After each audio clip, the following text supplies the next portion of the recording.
دا کالی به ته بیانینی دا به چا ته اچوي زما د ماما د کاکا د نوسی واده دی هغې ته به اچي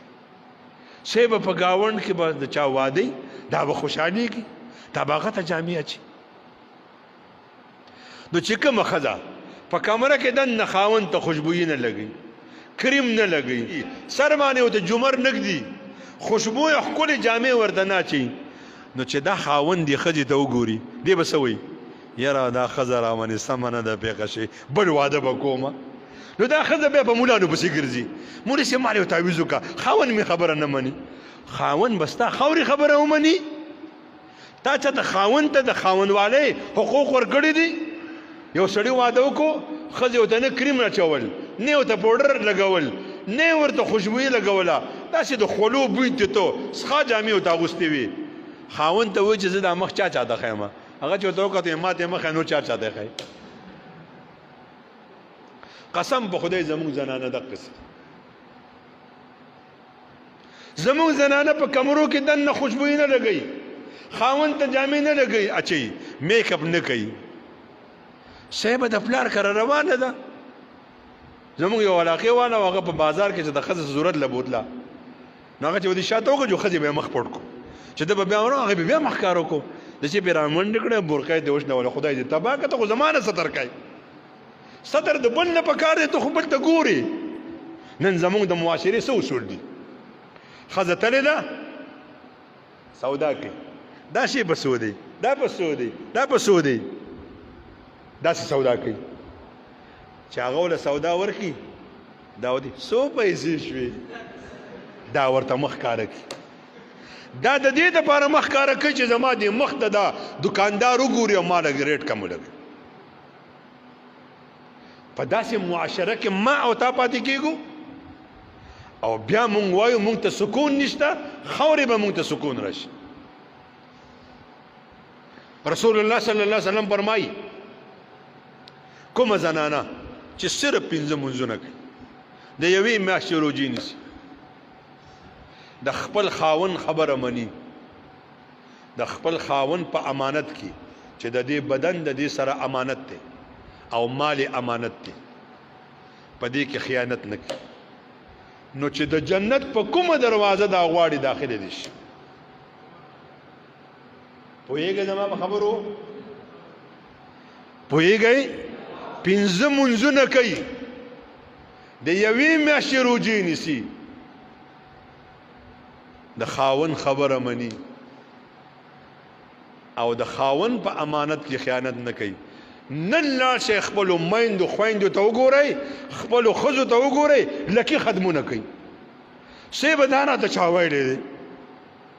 دا لا اله الا الله سی به دا به 2 لکه بیرې وای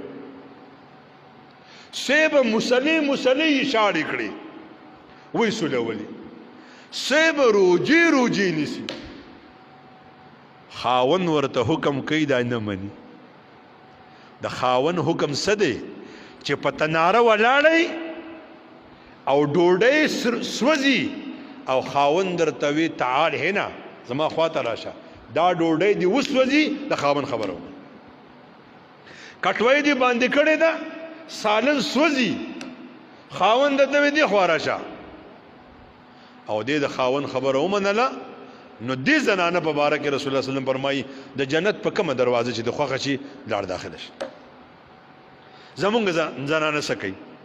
منځونه خو یې څه وایمه ذکرونه خو یې څه وایمه ټول عمر یې په لاس کې تسبیح دي او چې دا بیګانې پکې لا ملګري شي او تسبیح راغستې زه خو ذکر کوم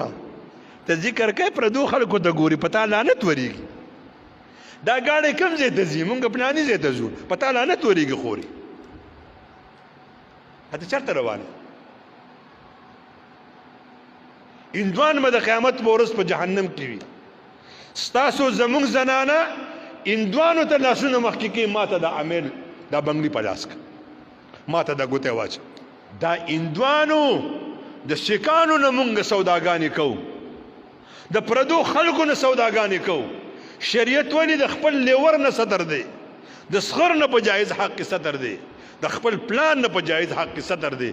د خپل رور نه په جایز حق کې صدر دی مونږ زنانه مونږ څه وایو زنانه په سودا ډېرې پوهېږي مه کوئ داسې زمونږ ابایګانې څه وایي جینکۍ به واده نه لاړې شي خوشحاله به شي جینکۍ واده نه ولېږه فتنه به راوړي ابی ته ولې لاړه شه واده له ظلم روان دی